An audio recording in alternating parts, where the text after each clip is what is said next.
All right, so a review on streams. Basically, the most important thing about streams is knowing the methods and all the different things that the method deals with, including functional interfaces.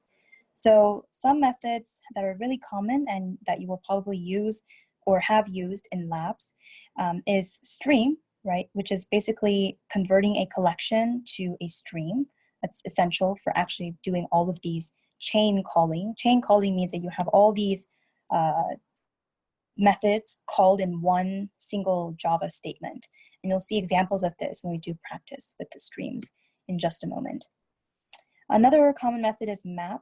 So map is going to take in a function mapper. Okay, so this mapper is basically going to be using this functional interface. And this functional interface has two types. It has T, which represents the type of the input to this function that you're going to be passing in. And basically, map is going to be taking in a method reference. Okay, so method reference refers to something that looks like this. You have a class name, then you have the method name inside the class that you want to be using as your function.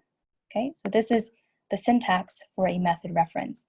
Or you can pass in a lambda expression, but it's common to pass in just a method reference, given that you already have the function that you want inside your class. So basically, what this functional interface is doing is it's actually taking the function that you pass in as the argument and applying it to every element in your stream. So T represents the type of the input to the function, which is really just your stream elements, and R represents the type of the result of the function, right? So if you think back to your user class in the Streamlab, right, when you had to sort things by maybe user.getName, getName takes in a user, right? It takes in a user object, and it returns a string that represents the name of that user. And so if you passed in map user, which is the class name, and then getName, which is the method inside the class, then this functional interface called function would actually call .apply underneath the hood and apply each element of your stream, pass that in to this getName method, get the name of the user object, and your stream would consist of user objects, and then it would return this string corresponding to the username, right? So then your stream would consist of strings of usernames. Okay, all right. So hopefully that made sense. Another common method you'll be using is filter. It takes in a predicate. So basically it's a function that returns some kind of a Boolean value. And again, you can pass in a lambda expression or even a method reference. And then it's going to return to you a stream. So all of these methods are basically going to return to you a stream. And then another thing that you might have seen or might not have seen so far is sorted. So it takes in some kind of a comparator, or you can just call the sorted without anything. So this is just going to sort based on the natural ordering. But if there isn't a natural ordering for what you're trying to sort, then you would need to pass in some kind of a comparator.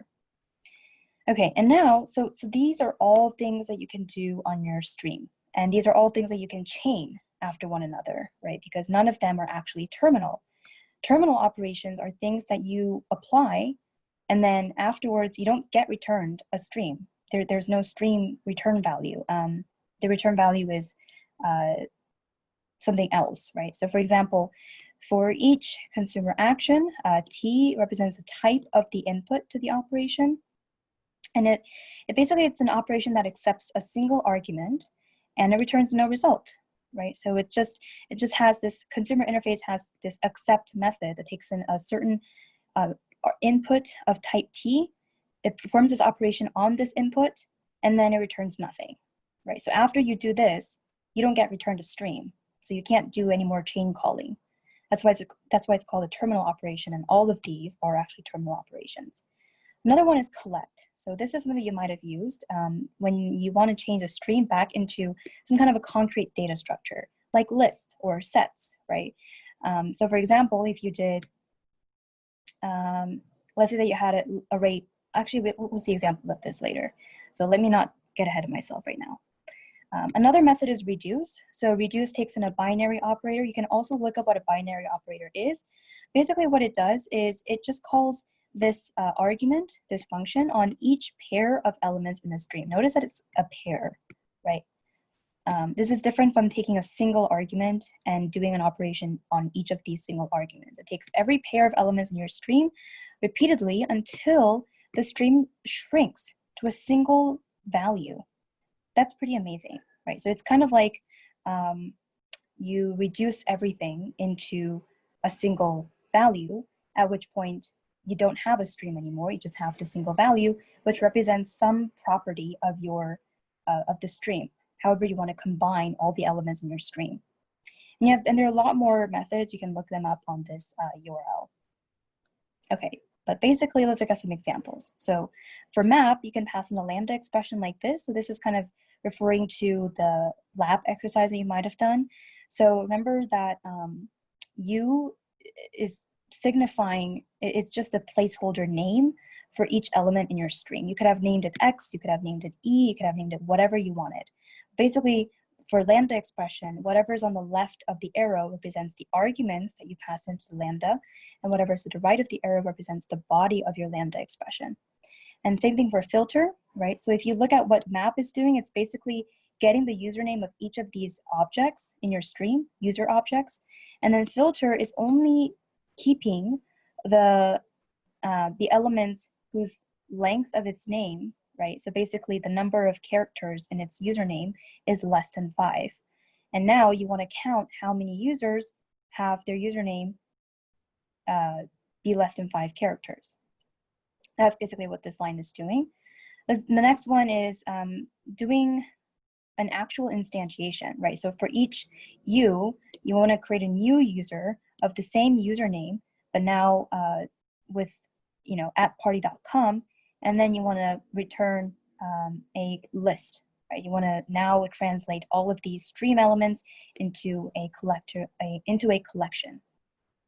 And then the third example is using reduce. So reduce takes in 2 elements, and you can do all of this thing, right? You can actually have more than one statement in your lambda body. So if you do, then you need to make sure that you embrace it with curly brackets. So if u1.getID is greater than u2.getID, then return u1, otherwise return u2. So basically this is just doing some kind of a criteria for how to reduce 2 elements down to 1, and then repeatedly doing that until all the elements in your stream get down to 1 single value. And then this is just doing another thing.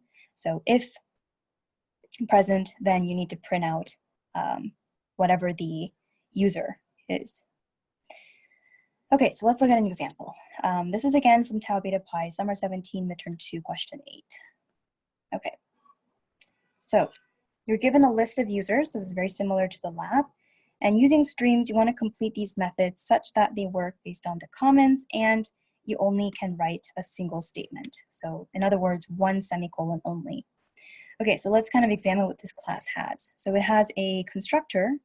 It has a get friends